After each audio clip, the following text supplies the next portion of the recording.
So I just watched this video right here, and apparently this is what I've done, was anneal this copper. This guy's channel is awesome. I'm glad I found it. I just found this on accident, and I subscribed immediately because he does a lot of things with copper, and it's going to help me out right now with what I'm doing. I can't believe I learned exactly what I just did on accident last night, completely messing around with it. You heat the copper up and it softens it, and what I learned from this guy is when you hammer the copper, you're also you're stiffening it, making it harder again, so you can't work with it. You got to anneal it again, you got to heat it up again, and you keep doing this until you get the shape that you want, and then it'll settle, I guess, from the hammer taps or whatnot. Really cool. I'm glad I just stumbled across this on a random search just to see, so I have a better understanding on what I'm doing with my copper and everything. Really cool. This guy, man, he's even doing brazing, which I've already thought about doing, getting into that. This, by the way, guys, I mean, even though, yes, I am building, the Freddy Krueger glove and whatnot, but I really like copper, always have. I like building stuff out of it, so the Krueger glove was just an excuse, another cool thing to build out of copper, being that was what he used. But with my copper bracelets and doing all kinds of other things with copper, I've always just liked doing stuff like this. So this is really neat, and I'm just figuring out on my own how to solder, and I've also thought about brazing. So this is really neat. Right, so I got my box today. How about that? So you're gonna join me in opening it up. I must say, this time the partial pull, or partial select as it states right there, was a little bit more helpful.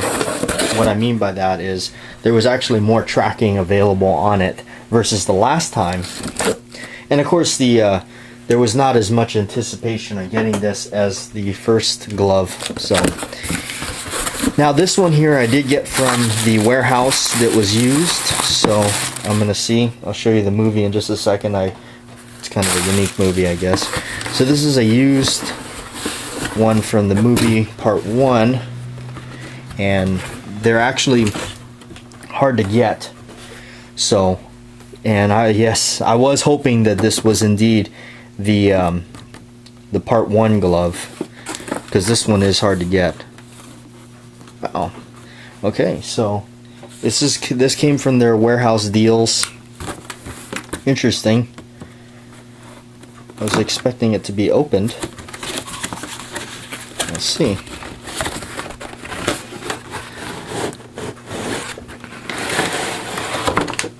Oh, everything is still brand new. Let's see, it says right there, inspected. So somebody did inspect it, which is nice.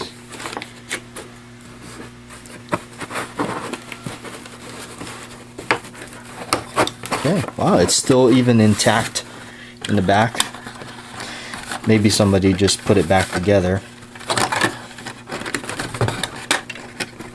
Get these things off of here. Come on.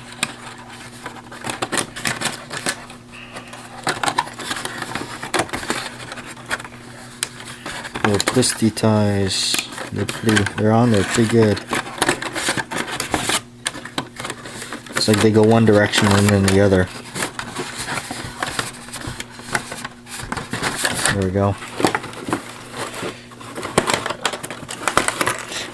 This is supposed to be a replica of the first glove with the break. So you can see here it's actually just a little bit bent, which no problem. It's an easy fix. You just bend them back into place. My other one actually came like that. Some sort of powder or something on those. Okay, so note the safety pin, that's actually movie correct. The glove did actually split during the making of the movie, and they just safety pinned it back together. Pretty neat.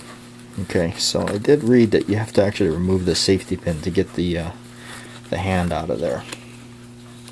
There we go. Maybe I'll just clip that back in place here.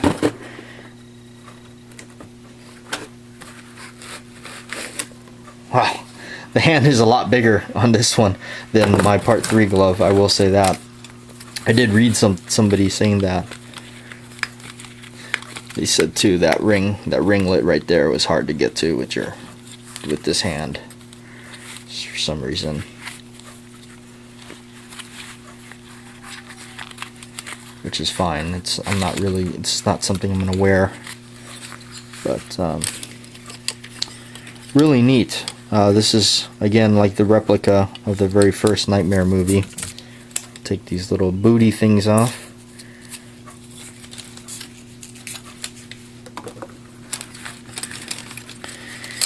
Really neat. Wow, I'm impressed. Let's see.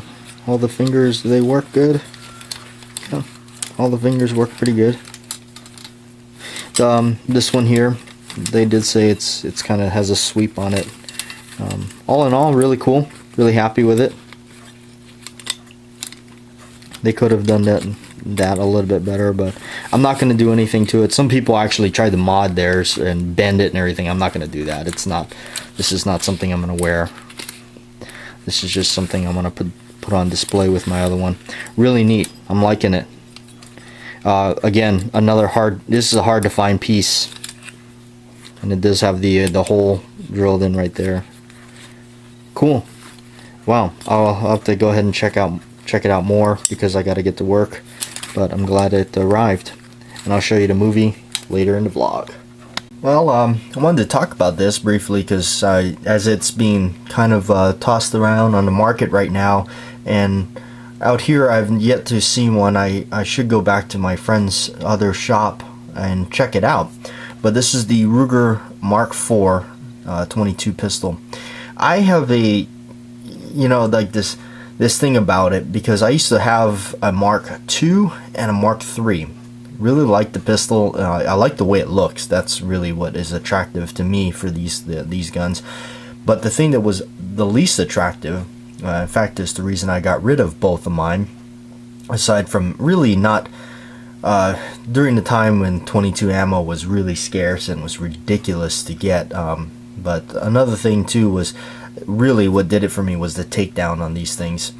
You had to, if you guys know about the little lever in the back here, and the back strap right here, if you can see my cursor, that's, you had to do all this stuff, especially if you had like a Mark III. The Mark III was ridiculous. You had to put the magazine in, you had to pull the trigger, you take the magazine out, undo the lever in the back, pull the thing forward, or this, the bar, the locking peg or whatever in the back here, pull that out, put the magazine back in, pull the trigger and push the hammer back down into the frame, and then take the bolt out. Man, it was just for something to do that many steps, and if you my job in general, like my job at the shop, I run into a lot of people that are just, they're not as gun savvy. You take it for granted, for say, like if you're into guns, I take it for granted a lot of times, that, hey, disassembling or just field stripping a 1911, just taking the slide and barrel out to clean it. You take it for granted that it's like second nature, but to somebody that's not quite as familiar with the way things work, it could be quite a problem. And this gun, to do all those steps, was ridiculous. And now 22 is really dirty, and the gun does get very, very filthy, and it'll actually start to malfunction because it's just too filthy. You have to clean it that way. You have to take it apart and clean it. So, and then of course, taking this whole upper end off, you literally have to take a non-marring hammer and give it a couple taps in the back. That's just what I had to go through. And I just remember thinking, man, that is just so there. That's kind of the reason I sold it. So they have this new Mark IV out, and you really just push this button, and the thing comes right off, and you're good to go. And I know, I believe myself, this was the answer because of Smith & Wesson's Victory pistol. The Victory pistol is very similar to this, and it is a breeze to take it down. When I first handled my Victory pistol belongs to my uncle, I just was really just, wow, this is amazing how easy this is to take it apart. Well, when I saw this thing come out, this is even easier. You just push the button. I mean, this is the way most guns should be now, with the way the world and the market is going. So anyway, I just wanted to kind of just give you my 2 cents on what I thought about it. I just wanted to check on the price real quick here. Looks like, let's see what the difference is. So I think this one may have bull barrel, stainless steel. Okay, so stainless steel in the blue. MSRP right off of Davidson's website is $529. That's full-blown MSRP for the black synthetic checkered stock. I think they're just talking about the grips. I believe the whole thing is steel. My Mark III was actually part polymer. Let's take a look at the stainless model here.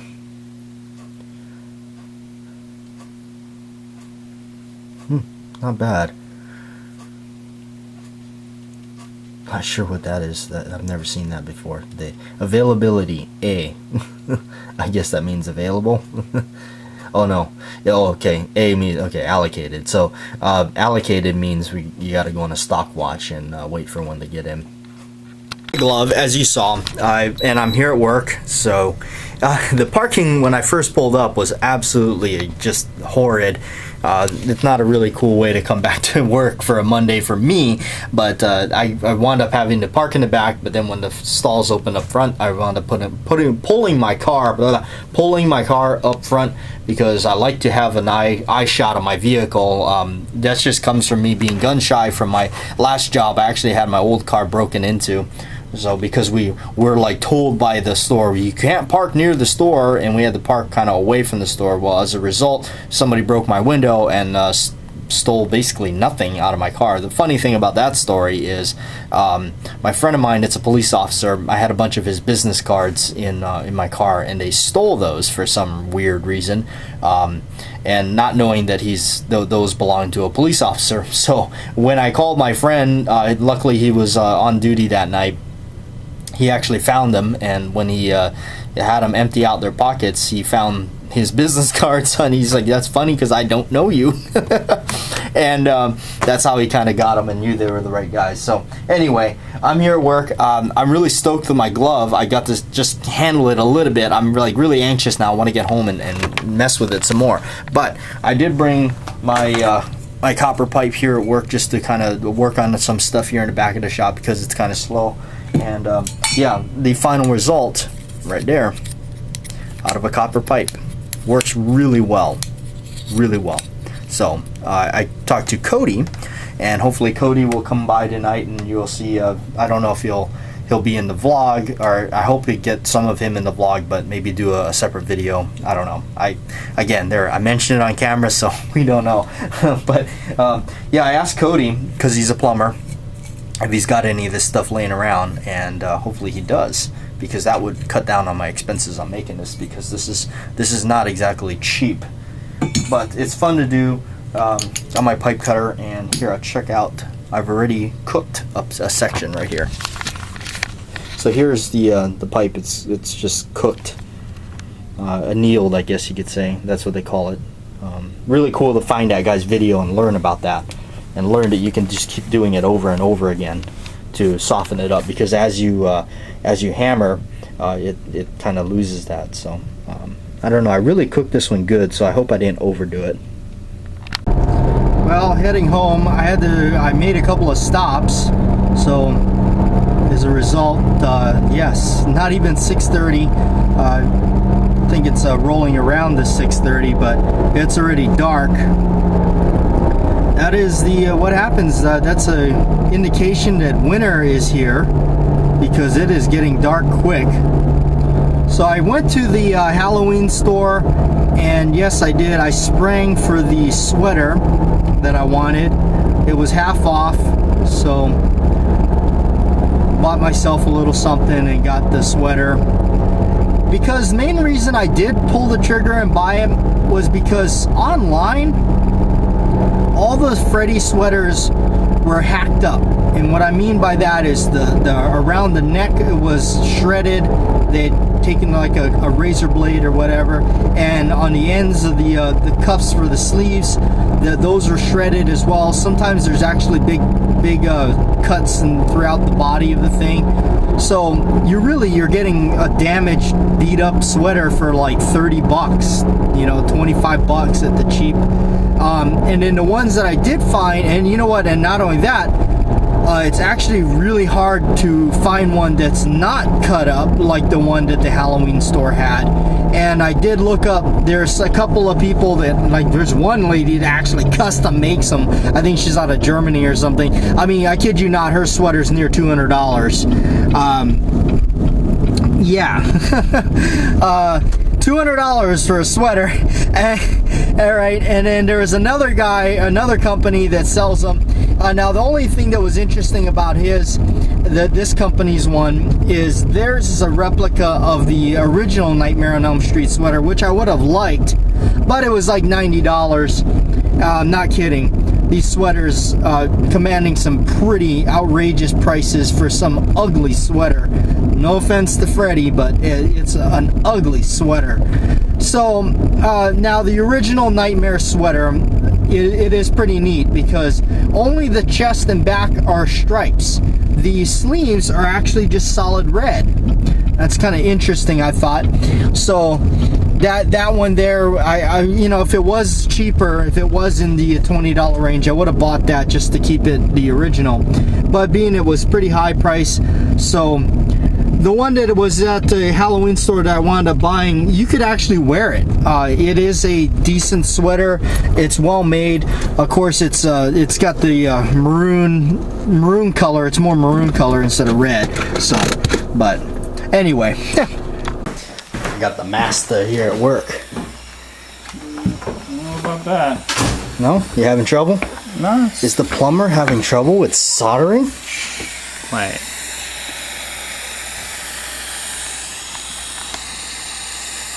Oh, you did it, man. You did a good job. You know what it is? You know what it is? What is it? It's like all I want to do is smooth this out because that's what I do at work. But it's supposed to look rugged, right? Yeah, no, it's supposed to look globbed like on. I gotta add bits and pieces here to try and make it look like the one you did. Ooh, that's actually pretty cool. Let's drag that down. Burning your putty a little bit. It's okay.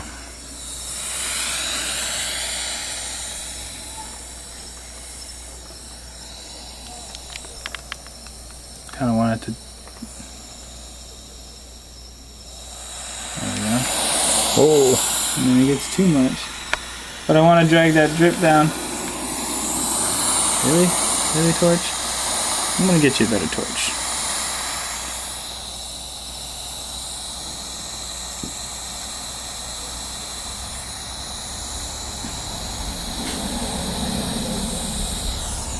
I'd say pretty good. That'll hold. Oh gosh.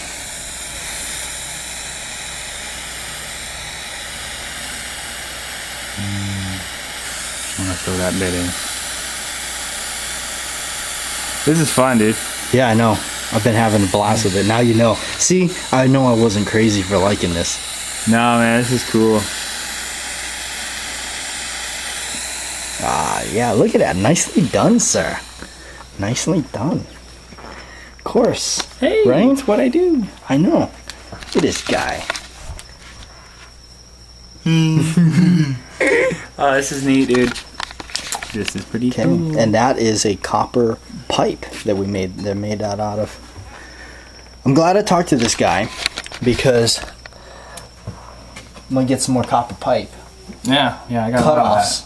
Of course, right? See, you know, from the get-go of all this project, I knew this is the guy I got to talk to. Hey, man, this is kind of what I do. This is what you do. Water pipe. Yeah. But yeah, it's pretty cool. I need you to say goodbye to everybody. Goodbye, everybody. It's been a minute. Yeah, I've been right. off the grid. It has been.